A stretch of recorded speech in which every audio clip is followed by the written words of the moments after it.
오늘의 사연 시작하겠습니다. 안녕하세요. 저는 30대 중반의 주부입니다. 결혼한 지 어느덧 벌써 7년 차가 되어가네요. 남편은 저보다 8살 연상의 남자입니다. 결혼 전에는 저도 회사를 다녔어요. 남편은 제가 다니던 회사에 찾아오던 영업맨 중에 한 명이었습니다. 사무실에서 저를 보고는 관심이 있다고 처음에 말을 걸어왔는데 그때 코를 꿰어서 지금 결혼까지 하고 말았네요. 제가 어쩌다 이렇게 연상의 남자를 만나게 된 건지. 그때는 어린 마음에 남들보다 여유가 있어 보이는 남편의 모습에 반해서 결혼을 결심했는데 결혼하고 나니 후회가 되는 부분이 더 많습니다. 그나마 연애할 때는 남편도 한참 때라서 괜찮았는데 결혼 후부터는 영 아니었어요. 더군다나 결혼하면서 남편의 권유로 저는 회사까지 그만두게 되면서 솔직히 집안일을 하고 나면 딱히 할 게 없어서 체력적으로 힘이 남아돌았는데 영업맨인 남편은 퇴근하고 나면 많이 힘에 부처 있어요. 그리고 퇴근 후에는 술 약속이 뭐 그리 많은지 술에 떡이 돼서 일어나지 않는 남편을 보고 있으면 불만이 날이 갈수록 더해졌습니다. 그나마 자녀 계획 때문에 결혼 2년 차까지는 열심히였는데 아무 소식도 없어서 찾아간 병원에서 남편이 시 없는 수박이라는 걸 알게 돼버리고는 그나마 주기적으로 하던 노력도 없어지고 말았어요. 남편은 아무런 생각이 없는 건지 제가 먼저 어떻게 해보려고 하면 가족끼리는 그런 거 하는 거 아니라면서 은근슬쩍 안 하려고 하더라고요. 아이도 못 갖는데 상황까지 이렇게 되니 정말 이럴 거면 회사는 왜 그만뒀는지, 그리고 이렇게 나이 많고 힘없는 남자랑은 왜 결혼을 한 건지 후회가 되었어요. 저는 회사 일을 정말 좋아했거든요. 결혼 전에도 남편이 결혼하고 나서는 여자는 집안 살림하면서 애를 키워야 한다는 말에 회사를 그만두기는 했지만 저는 나름 제가 다니던 회사에 애착도 있었습니다. 중소기업이긴 했지만 회사에서 남직원들보다 훨씬 더 일을 척척 잘 해내는 제 모습이 너무 좋았고 여자라고 승진을 시켜주지는 않았지만 제게 기대를 걸어주는 사람들이 많았거든요. 심지어 부장님이나 부사장님까지도 저를 좋게 봐주셔서 저한테 이런저런 남자들을 소개를 시켜주거나 했어요. 당시에 남편과 연애를 하고 있음에도 저는 그런 소개 자리는 거절하지 않았습니다. 더욱 더 안타까운 건 남편보다 조건이 좋은 남자들도 많았지만 그 당시에는 남편보다 힘이 좋은 사람이 없었어요. 그랬던 남자가 지금에 와서는 왜 저 모양 저 꼴이 된 건지. 미리 알 수 있었더라면 남편을 고르지 않고 다른 사람을 고를까도 싶었습니다. 그래도 남편은 저한테 상냥했어요. 8살 연하의 와이프라 그런지 저를 공주대하듯 대해줬고 자기 때문에 직장까지 그만둔 저에게 물심양면적인 지원을 해줬습니다. 딱 그거 하나 빼고 다 잘해줬어요. 그러지라도 않았다면 아마 진작에 이혼을 했을 수도 있었겠네요. 말씀드렸다시피 저는 일 처리도 정확하고 배우는 것도 빠른 사람이었어요. 어차피 무자녀의 전업주부로 평생을 살아야 할 팔자가 되어버렸는데 집에서만 있는 건 제게 정말 고역이었습니다. 계획적이고 손도 빠른 편이라서 집안일이 아무리 많아도 점심때가 되기도 전에 웬만한 건 다 끝내서 딱히 집에서 할 게 없었어요. 그 시간을 활용해서 저를 위해 쓰면 더 좋은 삶을 살 수 있겠다고 나름 그 비는 시간에 자기 위로도 해보고 밀렸던 독서도 해보고 싶은 공부도 해봤지만 밀려오는 부족함은 채워지지가 않았어요. 우울증까지는 아니었지만 집에 돌아온 남편에게 투정도 많이 했지만 남편은 항상 피곤하다, 내일도 운전하면서 하루 종일 돌아다녀야 하기 때문에 체력을 비축해야 한다 하는 말도 안 되는 변명을 하면서 빠져나가기 바빴습니다. 그래서 그때 집에 있으면서 살이 엄청 많이 찌게 되었습니다. 결혼 전에는 남편도 첫눈에 반하게 만들고 여기저기 직장 동료들한테 소개팅도 받아서 다니고 하면서 나름 남자 여러 눌리던 미모가 있었는데 집에만 있고 외출을 하지 않으니 화장도 안 하게 되고 살이 많이 찌게 되면서 결혼하기 전에 입던 옷들은 사이즈가 맞지 않아 입지도 못하게 되고 점점 제가 매력이 없어지는 것 같았습니다. 그리고 제가 살이 많이 찌게 된 이후로는 자격지심 때문인지 모르겠는데 남편도 저를 더 피한다고 생각을 했어요. 자존감이 낮아질 대로 낮아져 있던 그때 재활용을 하는 날 아파트 단지에서 이웃을 한 명 만나게 됩니다. 처음 보는 여자였는데 나이는 저보다 어려 보였어요. 아주 옷이며 신발도 잔뜩 비싼 브랜드로 도배해서 나와가지고는 재활용 분리수거를 하고 있는 거 아니겠어요? 사실 처음에는 속으로 욕을 했어요. 어지간히 돈 자랑을 하고 싶나 보다 싶었거든요. 이 시간에 분리수거를 하러 나온 걸 보니 저처럼 전업주부인 것 같은데 집에만 있으면서 저렇게 차려입고 다닐 필요가 있나 싶었거든요. 저랑 거의 똑같은 타이밍에 나왔는데도 불구하고 경비 아저씨가 저는 본체만 채도 안 하고 그 여자만 도와주는 것도 굉장히 기분이 나빴습니다. 아마 낮아진 제 자존감 때문이겠지요. 그런데 그때쯤부터 느낀 건데 분리수거를 하는 날마다 저랑 같은 시간에 나오는 것 아니겠어요. 그런데 나올 때마다 입고 있는 옷이며 신발이며 매번 다른 걸 입고 나오는 겁니다. 아무튼 그때부터 저는 그 여자와 안면을 트게 되었고 그냥 인사 정도만 나누는 사이가 되었어요. 하루는 집 근처에 있는 마트에서 장을 보고 나오는 길이었습니다. 장바구니가 3개가 꽉 찰 정도로 장을 많이 본 날이었어요. 하나는 어깨에 들쳐매고 양손 하나씩 무거운 장바구니를 들고 집으로 돌아가려는데 누가 차 경적을 울리더라고요. 그래서 길을 비켜줬는데도 계속 팡팡거리길래 뒤돌아보니 그 여자가 딱 보기에도 비싸 보이는 외제차를 끌고 창문을 내린 뒤에 저를 부르는 겁니다.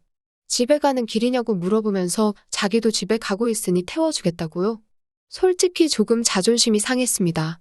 차 안에 탔는데 그 여자와 제가 비교가 많이 되었거든요. 삐까번쩍한 외제차에 그 외제차만큼 고급져 보이는 명품들 풀 메이크업을 하고 머리까지 윤기가 좔좔 흐르더군요. 그에 비해 저는 그냥 누가 봐도 동네 아줌마 같아 보이는 평범한 복장에 쓰레빠를 신고 있었고 머리는 그냥 관리하기 편하게 적당히 촌스러운 파마를 하고 있었으니 말이죠. 괜히 차를 얻어 탔나 싶었습니다. 그리고 저는 제가 솔직히 그 여자가 그렇게 자기의 재력과 아름다움을 뽐내면서 자존감을 채우는데 이용된 희생양이라고 생각했어요. 정말 짧은 시간이었는데 5만 가지 생각이 다 들더라고요. 나도 저렇게 예쁘고 꾸미고 있었더라면 남편이 나를 피하게 되지 않지 않았을까 하는 생각도 들고 눈물이 막 나기 시작해서 그 자리에서 울어버리고 말았습니다. 제가 막 우니까 그 여자도 당황을 하더군요. 왜 우냐고 하면서 저를 달래줬어요. 허세와 허영이 가득하고 자기의 만족을 위해 남을 절망시키는 아주 나쁜 여자라고 생각했는데 제가 엄청 오해를 했습니다. 그 여자는 저를 진심으로 위로를 해줬어요. 그러면서 하는 말이 분리수거할 때 몇 번 마주치면서 언니하고 친해지고 싶었다고 하더라고요. 아파트 단지에 자기랑 잘 맞을 것 같은 여자가 한 명도 없는데 딱 언니만큼은 처음 느낌부터 뭐가 파파박하고 왔다고 하면서 말입니다. 그래서 제가 당신같이 젊고 예쁘고 능력 있어 보이는 아가씨가 나랑 친해져서는 어디에 쓰겠냐고 거짓말하지 말라고 했습니다. 그랬더니 그녀가 하는 말이 언니가 꾸미지를 않아서 그렇지 자기가 봤을 때는 언니가 자기보다 훨씬 예쁠 거라고 하면서 저를 추켜 세워주더군요. 그 여자가 하는 말이 100% 진심이라고 생각하지는 않았지만 또 위로를 받고 나니 기분이 썩 나쁘지가 않았네요. 그때부터 이 여자하고는 친하게 지냈습니다.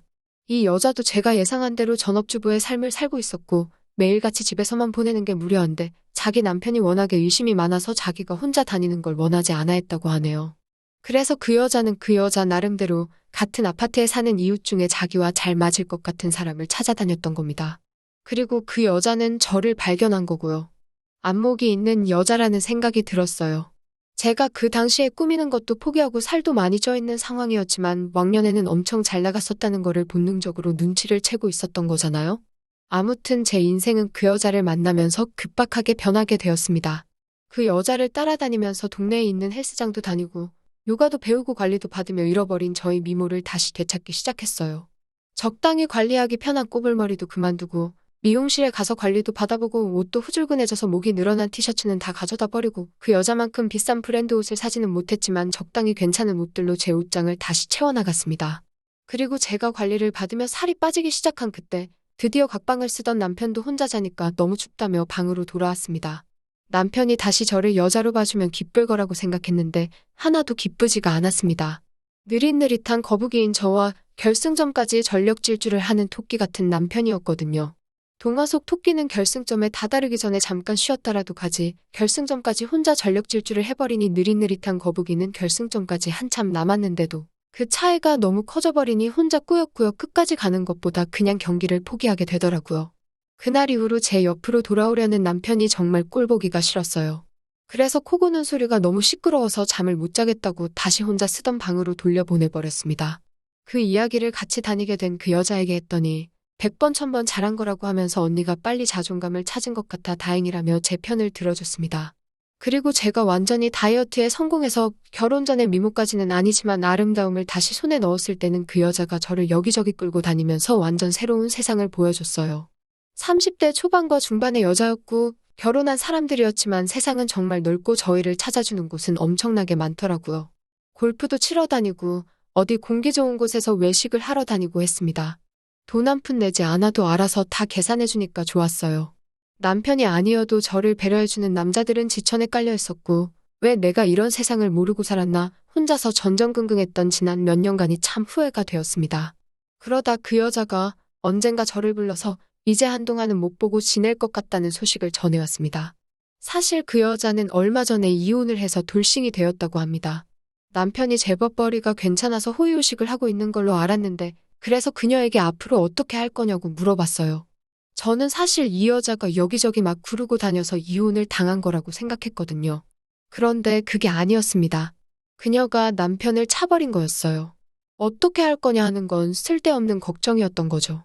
왜냐하면 그녀는 그동안 집에 있으면서 코인을 해서 앞으로의 인생에 남편이 필요 없어질 만큼 큰 돈을 벌게 되었다는 거예요.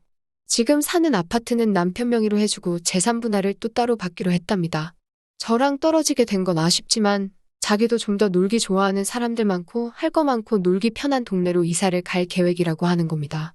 막상 저를 여기저기 데리고 다니던 그녀와 더 이상 같이 놀지 못하게 된다니 많이 아쉬웠습니다. 이제 막 저는 다시 제 인생을 찾은 느낌이었는데 다시 또 혼자가 돼버린다는 느낌이 들었어요. 그 여자가 없으면 차도 없고 운전도 할 줄 모르는 제가 어떻게 어디를 놀러 다니겠나 싶었습니다. 그렇다고 그녀가 집도 남편한테 넘기고 이사를 가는데 저 하나 때문에 그걸 포기하진 않았지요. 그렇게 그녀는 제 인생을 송두리째 바꿔버리고는 새로운 삶을 찾아 떠나버리고 말았어요. 남편이 출근해 있는 주중에는 정말 매일같이 놀러 다녔는데 너무나도 아쉬웠습니다. 그리고 그렇게 같이 놀러 다닐 사람이 없으니 저도 기껏 관리받으러 다니던 운동도 손을 놓게 되고 그렇게 다시 살이 찌기 시작한 거예요. 그러다 이렇게 되면 안 되겠다는 생각이 들었습니다. 그리고 그 여자처럼 자주적으로 살고 싶어졌어요. 투자 같은 건 전혀 모르지만 제가 같이 놀면서 느낀 바 그 여자가 그렇게 썩 머리가 좋아 보이지는 않았는데 코인으로 돈을 벌었다니 저는 일한 경험도 있고 능력이 있던 사람이니 제가 코인을 시작하면 그녀보다 더 큰 돈을 벌 수 있지 않을까 하는 자신감이 생겼어요. 제가 돈을 벌게 되면 남편 때문에 포기해야 했던 제 인생을 다시 시작할 수 있다고 생각했습니다. 그 돈으로 차를 사고 운전을 배우고 하면 저 혼자서 못 놀러 다닐 것도 없다고 생각했고 차가 생기면 이사를 가버린 그 여자를 만나서 예전처럼 둘이 같이 다녀도 되는 게 아니겠나 하는 생각이 들었어요. 다만 제가 코인을 시작하기에는 커다란 문제가 있었습니다. 제가 전업주부를 하면서 실질적으로 돈을 벌어오는 남편이 경제권을 가지고 있었고 저는 그때그때 생활비를 타서 썼기 때문이에요. 코인을 하려면 자본금이 필요할 텐데 남편에게 이야기하지 않고서는 그 자본금을 만들 방법이 없었던 상황입니다. 은행 대출부터 여성 전용 대출 같은 상금용건까지 알아보다가 아무리 그래도 리스크가 있는 투자인데 빚을 내면서 하는 건 아닌 것 같다는 생각이 들어서 차라리 남편한테 솔직히 말하고 허락을 받아내겠다는 생각을 했습니다. 말씀드렸다시피 제 부탁을 썩 잘 들어주던 사람이었기 때문에 적어도 거절은 하지 않을 거라는 확신이 생겼고 제 예상대로 남편은 제 생각이 그렇다면 한번 해보라고 1,000만 원을 저에게 건네주었어요. 그리고 그날은 웬일로 자기가 코를 안 골 테니 같은 방에서 자도 되냐고 하기에 그렇게 하라고 했습니다. 내 털끝 하나 건드리지 않는 조건을 걸었더니 심통이 나서 그냥 혼자 자겠다고 방으로 가더군요. 인터넷으로 여러 사람들이 어디에 투자했네 하는 정보들을 모아가지고 시작을 하게 되었는데 남편이 저에게 준 1,000만 원이 일주일도 되지 않는 사이에 100만 원도 남지 않게 되었습니다.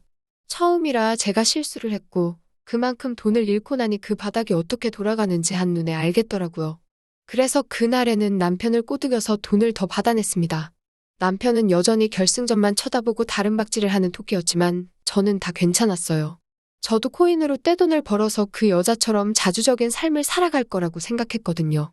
그런데 다음날 남편이 퇴근을 했는데 혼자 오지 않았습니다. 회사에서 알던 동생이라고 하면서 후배를 소개시켜주더군요.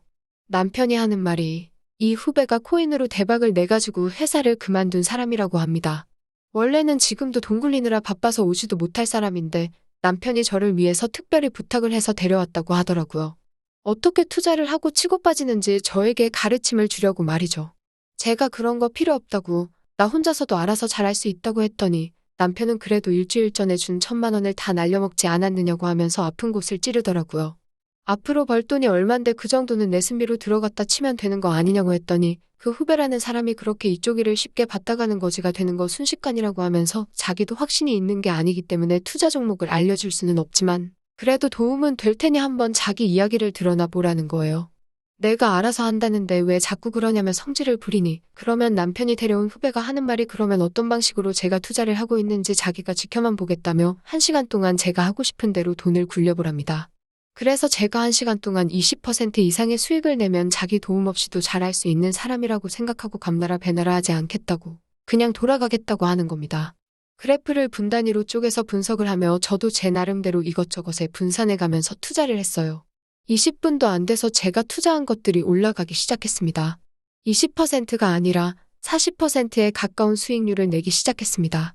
제가 이렇게 잘하는데 남의 도움이 뭐가 필요하겠냐고, 돈 버는 거 보지 않았냐고 하고 그 사람한테 이만 돌아가라고 했어요. 그랬더니 1시간 동안 지켜본다고 하지 않았느냐고 하면서 약속한 시간만큼은 보고 가겠다 하는 거예요. 그러고는 하는 말이 자기였으면 그만 돈을 빼겠다고 하는 겁니다. 돈을 잘 벌었다더니 번 사람 맞냐고, 물 들어올 때 노를 저어야 하지 않겠냐고. 저는 순식간에 불어난 돈으로 다시 또 다른 곳에 투자를 하며 치고 빠지기를 시작했어요. 오르락내리락 했지만 처음에는 나름 수익률을 내고 있는 것 같았습니다.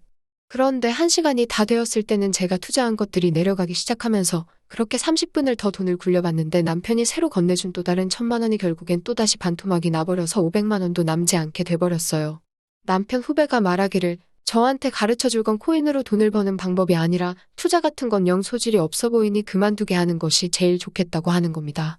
아까 제가 40% 수입을 냈을 때 그때 손을 털고 일어났거나 그때부터 원금을 보존해두고 수익을 낸 부분만 가지고 돈을 굴려야지, 저같이 감으로 투자하는 사람들이 빈털털이 되기 딱 좋다고 말하며 자리에서 일어나더라고요.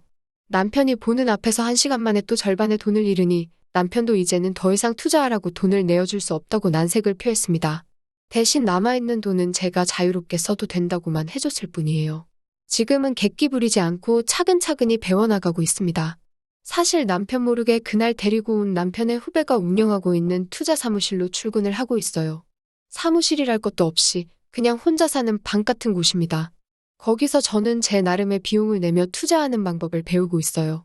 제가 남편의 후배에게 원하는 걸 해주고 저는 투자도 배우면서 남편 대신 부족함을 채우고 있으니 어떻게 보면 윈윈인 셈이죠. 지금은 남편이 알면 안 되는지라 조심스럽게 행동하고 있어요. 남편이 퇴근하기 전 3시간 전엔 집에 돌아가 있습니다. 하지만 이것도 제가 큰 돈을 벌고 난다면 남편도 저를 이해해주지 않을까 생각해요. 또 찾아주셔서 감사합니다. 매일 새롭고 흥미로운 사연으로 찾아뵙겠습니다. 구독과 좋아요 잊지 마시고 다음 사연으로 다시 찾아뵙겠습니다. 감사합니다.